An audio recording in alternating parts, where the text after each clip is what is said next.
जय हिंद विद्यार्थी, आप सब कैसे हैं? तो उम्मीद करते हैं आप स्वस्थ होंगे और मस्त भी होंगे। हम आपसे माफ़ी मांगना चाहते हैं। माफ़ी इस बात की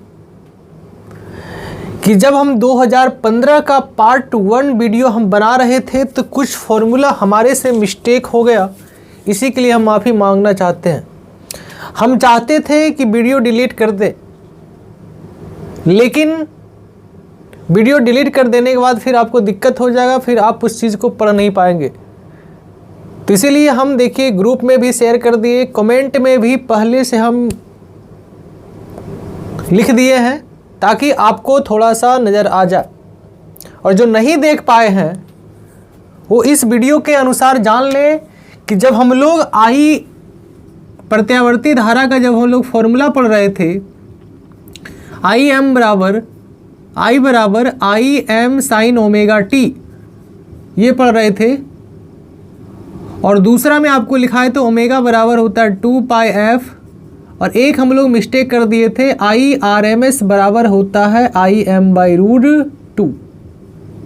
वहाँ पे यहाँ पे आई एम लिखा गया, यहाँ आई आर एम एस लिखा गया, बस यही हमारा मिस्टेक हुआ था। तो प्लीज़ आप इसे सुधार लें। तो कोई नहीं, होती है, इंसान से ही गलती होती है। प्लीज़ आप उसे माफ़ करना चाहते हैं तो ज़रूर माफ़ करें, हम आपसे माफ़ी मांगते हैं। जय हिंद। तो आइए हम लोग नेक्स्ट प्रश्न में मिलते हैं, और नेक्स्ट प्रश्न में आपको बहुत कुछ सीखने को मिलने जा रहा है। अगर आप क्लास में नहीं भी सीखे हैं तो इस वीडियो के माध्यम से आप कुछ सीखने जा रहे हैं। देखिए यहाँ पे क्वेश्चन ये है कि विद्युत द्विध्रुव आघूर्ण को परिभाषित करें तथा इसका एसआई मात्रक लिखे।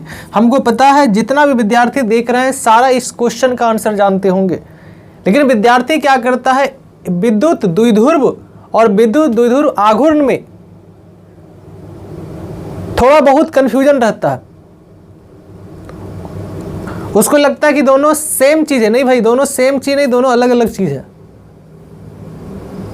तो प्लीज़ आप ऐसे चीज़ को इग्नोर ना करें, इसे आप ध्यानपूर्वक पढ़ लें। अगर आप स्क्रीनशॉट लेना चाहते हैं तो स्क्रीनशॉट ले लें। देखिए क्वेश्चन है आपका ये, और आपका आंसर यहाँ पे है ये, लेकिन हम आपको दोनों लिख दिए हैं ताकि आपको एग्जाम में आए तो आराम से आप लिख सकते हैं। देखिए विद्युत द्विध्रुव नहीं पूछा गया, पूछा गया विद्युत द्विध्रुव आघूर्ण। तो विद्युत द्विध्रुव आघूर्ण का सिंपल परिभाषा है कि जब दो आवेश समान परिमाण का, एक प्लस क्यू एक माइनस क्यू, समान परिमाण का लेकिन विपरीत आवेश, इन दोनों आवेश में किसी एक आवेश को ले लेंगे और इनके बीच के दूरी जो होता है 2L, इनके गुणनफल के बराबर होता है क्या, विद्युत द्विध्रुव आघूर्ण। देखिए कितना बढ़िया डिफिनेशन लिखा गया है कि विद्युत द्विध्रुव के किसी एक आवेश के परिमाण तथा दोनों आवेशों के बीच के दूरी के गुणनफल को ही विद्युत द्विध्रुव आघूर्ण कहा जाता है। और इसका फॉर्मूला होता है P बराबर Q इंटू 2L। कोई को बुक में 2A भी लिखता है तो उससे कोई दिक्कत नहीं, 2A इसके बीच का दूरी होता है। अब देखिए यहाँ पे आपके लिए बहुत सारा पॉइंट हम लिख दिए जो ऑब्जेक्टिव में पूछा जाता है, और साथ में देखिए इसमें पूछा गया कि एसआई मात्रक बताइए। तो आराम से आप निकाल सकते हैं। आवेश का एसआई मात्रक होता है कूलॉम, और दूरी एक प्रकार का लंबाई होता है, और लंबाई का मात्रक हो गया कूलॉम मीटर। तो बताइए विद्युत द्विध्रुव आघूर्ण का एसआई मात्रक क्या हो गया भाई, कूलॉम मीटर, जो आपके सामने देखिए यहाँ स्क्रीन पे लिखा भी हुआ है। इसमें कुछ पॉइंट है जो आप याद कर लें। पहला पॉइंट है विद्युत द्विध्रुव आघूर्ण एक सदिश राशि है जो ऑब्जेक्टिव में पूछ सकता है। इसकी दिशा हमेशा ऋणात्मक आवेश से धनात्मक आवेश की ओर लेते हैं। इसकी दिशा ऋणात्मक आवेश से किधर लेते हैं, धनात्मक आवेश। अगर हमारा माइनस इधर होता, प्लस इधर होता, तो माइनस से प्लस इधर जाता। ओके, विद्युत द्विध्रुव आघूर्ण का एसआई मात्रक कूलॉम मीटर होता है, जो आप जानते ही हैं। देखिए विद्युत द्विध्रुव आघूर्ण का एक और मात्रक होता है जिसे हम लोग डेवाई के नाम से भी जानते हैं। तो याद रखना, कभी कभी ऑप्शन में ये भी दे देता है भाई, तो इसे आप इग्नोर ना करें।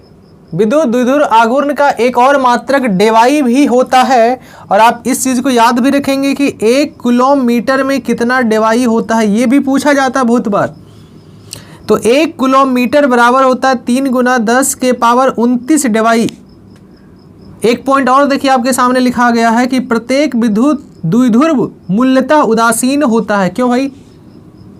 क्योंकि आपको पता है उदासीन का मतलब जितना प्लस उतना माइनस। तो यहाँ पे भी देखिए विद्युत द्विध्रुव में 5 अगर प्लस है तो 5 माइनस होगा, दोनों ऐड होकर न्यूट्रल हो जाएगा। इसीलिए कहा गया कि विद्युत द्विध्रुव मूलतः उदासीन होता है। तो उम्मीद करते हैं आपको ये पॉइंट सारा समझ में आया होगा। अगर आया तो ठीक है, मिलते हैं नेक्स्ट प्रश्न में। जय हिंद विद्यार्थी। आइए हम लोग 2015 का नेक्स्ट प्रश्न में हम लोग मिलने जा रहे हैं और ये क्वेश्चन बहुत ही आसान है, तो आप ध्यानपूर्वक इसे देखें। सबसे पहले आप लोग स्क्रीनशॉट ले लें, क्योंकि बार बार बोलते हैं सर स्क्रीनशॉट लेने में नहीं बनता, तो सबसे पहले आप अपना काम करें। हो गया? हो गया, चलिए ठीक है। अगर हो गया तो देखिए क्वेश्चन क्या पूछा जा रहा है कि लेजर किरणों की 2 प्रमुख विशेषताएं को लिखें। देखिए हम बताना चाहते हैं, लेजर किरण क्वेश्चन आ गया तो लग रहा होगा कि अरे बाप रे बाप क्या पूछ दिया ही, लेकिन बचपन में इस लाइट का यूज सभी लोग किए होंगे। छोटा सा ऐसा पेंसिल टाइप आता था और जब क्लास में जाते थे तो ऐसे ऐसे दिखाते थे, याद है? लेजर लेजर एकदम छोटा बिंदी टाइप आता था, जिस तरह लड़की का बिंदी होती है ना यहाँ, उसी तरह बिंदी जैसा निकलती थी लाइट। समझ रहे हैं ना? वही लेजर लाइट का बात किया जा रहा है। तो इसका 2 विशेषता को लिखना है। पहला विशेषता देखिए क्या है, जो आप ये सामान्य प्रकाश देख रहे हैं, जिस लाइट के पास हम पढ़ा रहे हैं, ये सब लाइट 7 कलर से मिलकर बना होता है। सूर्य का प्रकाश ये सब 7 कलर से मिलकर बना होता है, लेकिन लेजर लाइट जो है, लेजर लाइट के जो किरण उससे निकलती है वो 7 कलर उसमें नहीं होता है। उसमें सिर्फ और सिर्फ एक कलर ही होता है, चाहे कोई भी कलर हो, मात्र एक कलर ही होता है। चाहे रेड इस्तेमाल कर दे, चाहे ब्लू इस्तेमाल कर दे, लेकिन हमेशा उसमें एक ही कलर होता है। इसीलिए उसे मोनोक्रोमेटिक के नाम से भी जाना जाता है। दूसरा, जब ये सामान्य प्रकाश जो जिसके अंदर हम पढ़ा रहे हैं, जिसके आसपास से हम पढ़ा रहे हैं, इससे लाइट निकलता है तो सारी दिशा में फैलती है, जिसके कारण इससे अनंत किरणें निकलती है। और जब अनंत किरणें निकलेगी तो सबका तरंगदैर्घ्य आवृत्ति अलग अलग होगा। लेकिन लेजर लाइट में सिर्फ और सिर्फ एक ही दिशा में लाइट निकलेगा, वो कभी भी चारों दिशा में नहीं फैलता है। तुम देखा होगा जब बचपन में आप उसको यूज करते थे, सिर्फ एक ही दिशा में लंबा दूरी तक जाता था वो लाइट, एकदम सीधी लाइन में जाता था। तो क्या याद आया रे बउआ? याद आ गया? तो इसी का विशेषता लिखना है जो हम आपको बताए। देखिए वही लिखा हुआ बोर्ड पे। पहला कि लेजर किरणें एक ही दिशा में संचरित होती है। याद हो गया? सभी लोग याद कीजिए। अगर रूम में बैठे हैं तो वहीं से गरजिए गरजिए गरजिए। लेजर किरणें एक ही दिशा में संचरित होती है। याद कीजिए, याद कीजिए। लेजर किरणें एक ही दिशा में संचरित होती है। दूसरा, लेजर किरणें एक ही रंग के प्रकाश किरण होता है, इसमें किसी भी अलग अलग रंग का मिक्सचर नहीं होता है। तो उम्मीद करते हैं ये क्वेश्चन समझ में आ गया होगा। अगला भाई देखो है संट। संट बहुत ही आसान टॉपिक है। हम आपको बोलते हैं कि बार बार 50 लाइक करो, 50 लाइक करो, तो हम एसी का वीडियो लेके आएंगे। देखिए गैल्वेनोमीटर के पैरेलल में एक निम्न मान का प्रतिरोध लगा होता है, बहुत लघु मान का प्रतिरोध लगा होता है इसके पैरेलल में, और इसी प्रतिरोध को हम लोग शंट के नाम से जानते हैं। किस नाम से जानते हैं भाई? शंट के नाम से जानते हैं। तो याद रखिएगा गैल्वेनोमीटर में इसका पहला उपयोग होता है शंट का। तो पढ़ लीजिए इसे। याद हो गया कि शंट एक विद्युत तत्व है जो सर्किट में कम प्रतिरोध बनाता है और इसके माध्यम से विद्युत प्रवाह को प्रवाहित करने की अनुमति देती है। इसका पहला उपयोग, शंट का उपयोग इसके माध्यम से प्रवाहित होने वाली धारा की मात्रा को मापने के लिए किया जाता है। दूसरा उपयोग, सर्किट में ओवर वोल्टेज से बचाने के लिए भी शंट का उपयोग किया जाता है। तो कैसा लगा? कमेंट में जरूर लिखें आपको समझ आया या नहीं। तो आप हमारे साथ बने रहें, चैनल को जल्द से जल्द सब्सक्राइब करें। किसी भी प्रकार का क्वेश्चन हम लोग छोड़ने वाले नहीं हैं। अगर आप 15 साल 16 साल का क्वेश्चन पढ़ लिए तो इससे बाहर कभी क्वेश्चन ना आया था ना आएगा।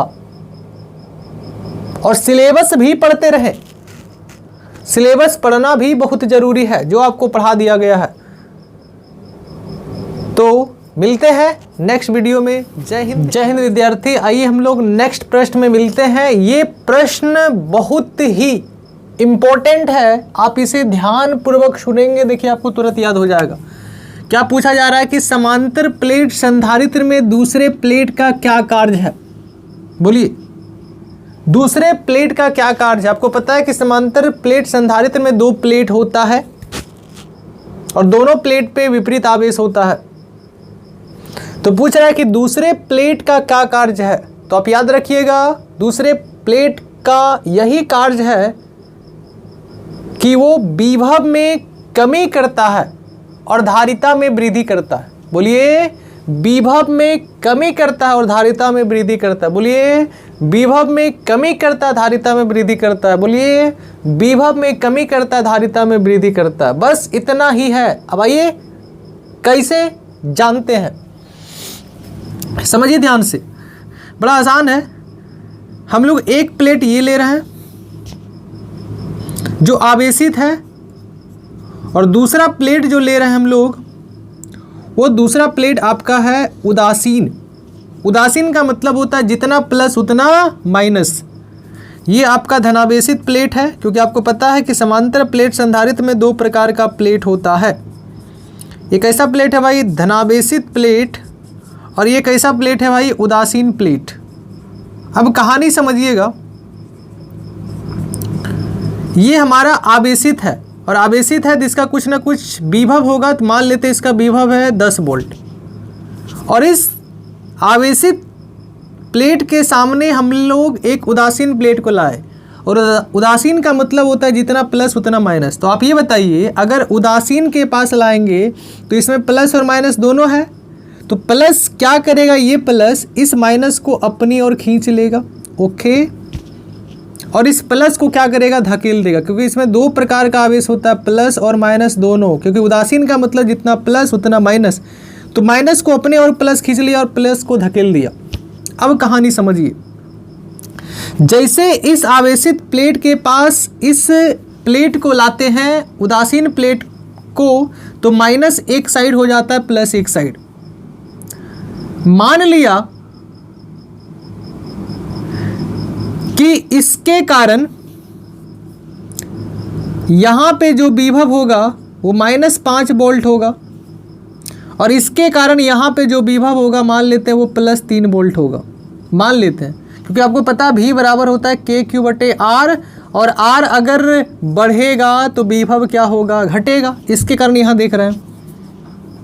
तो आप ये बताइए, अगर नेट विभव देखेंगे तो बताओ कितना हुआ, पहले था 10, इसके आने के कारण अब देखो नेट कितना हो गया, 10 -5 +3, बताओ 10 3 13, 13 में 5 गया, कितना बचेगा भाई 8।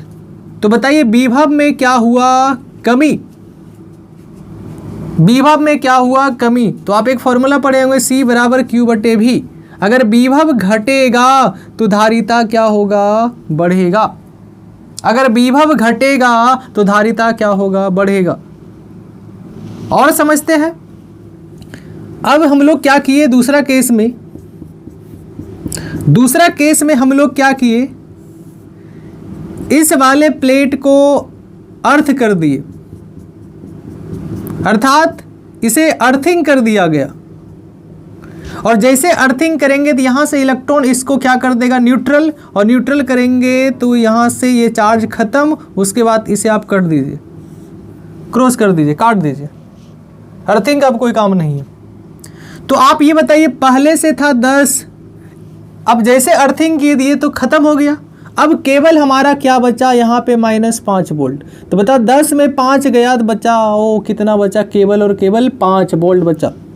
तो बताइए इस बार विभव में और कमी हुआ, अगर विभव में और कमी होगा तो धारिता और बढ़ेगा।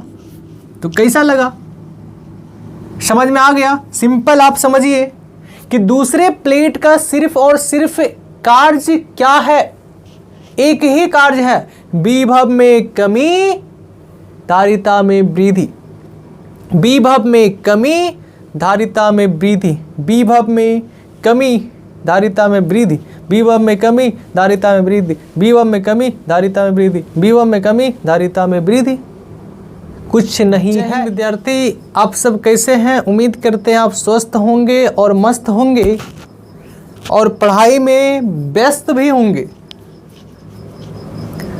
देखिए, ये प्रश्न एग्जाम के पॉइंट ऑफ व्यू से इम्पोर्टेंट है और इसे आप तुरंत याद कर सकते हैं। 3 प्रश्न एक बार हम लिख दिए हैं। देखिए, सबसे अंतिम वाला क्वेश्चन है मॉड्यूलेशन को परिभाषित करें तथा इसके प्रकारों को लिखें। अगर आप मेरे वीडियो को शुरुआत से देखते आ रहे होंगे तो ये क्वेश्चन हम करवाए हैं नेक्स्ट वाले वीडियो में, अर्थात पीछे वाले वीडियो में देख के आए आप। अगर आप नहीं मेरा शुरुआत से वीडियो देखे हैं तो आप जाके ढूंढिए कि ये वीडियो में कहाँ पे बताया गया, हो सकता है 1-2 दिन पहले बताए होंगे, तो आप जाके सर्च करें, क्योंकि इस क्वेश्चन को करवाने वाले नहीं हैं, हम इस क्वेश्चन को करवा दिए हैं। अगर आप पढ़ लिए होंगे तो आप लिख लिए होंगे, अगर आप नहीं पढ़े हैं, नए विद्यार्थी हैं, तो मेरा पिछला वीडियो में बताया गया है बहुत अच्छे तरीके से, आप उसे जाके एक बार देख लें, ये क्वेश्चन अपने आप बन जाएगा। क्योंकि जो क्वेश्चन बता दिए उसे बार बार बताना बार बार सही नहीं है, समय का बर्बादी है।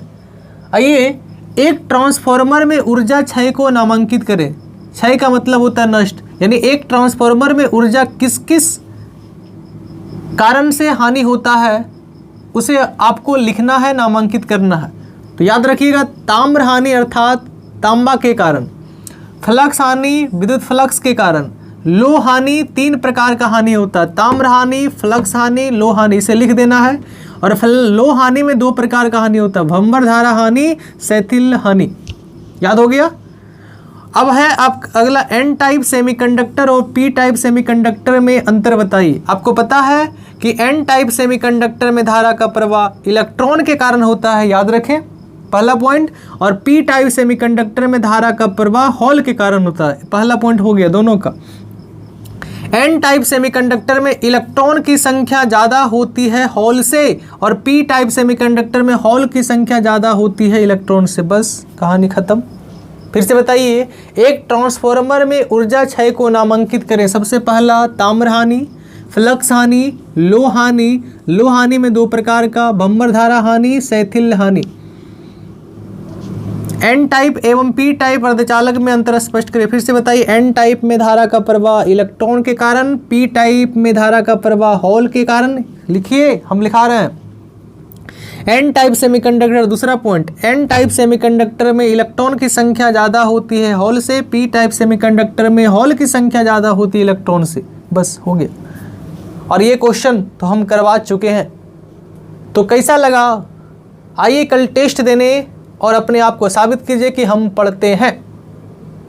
और कल आपका प्राइज का डिस्ट्रीब्यूशन होगा हमारे ऑफलाइन सेंटर में, तो प्लीज़ पधारें आप लोग। जो हमारे पास नहीं भी पढ़ रहे हैं वो भी आ सकते हैं और टेस्ट में भाग ले सकते हैं और अपने आप को दिखाएं कि हम पढ़ रहे हैं या नहीं। तो मिलते हैं अगले वीडियो में। जय हिंद, नमस्कार।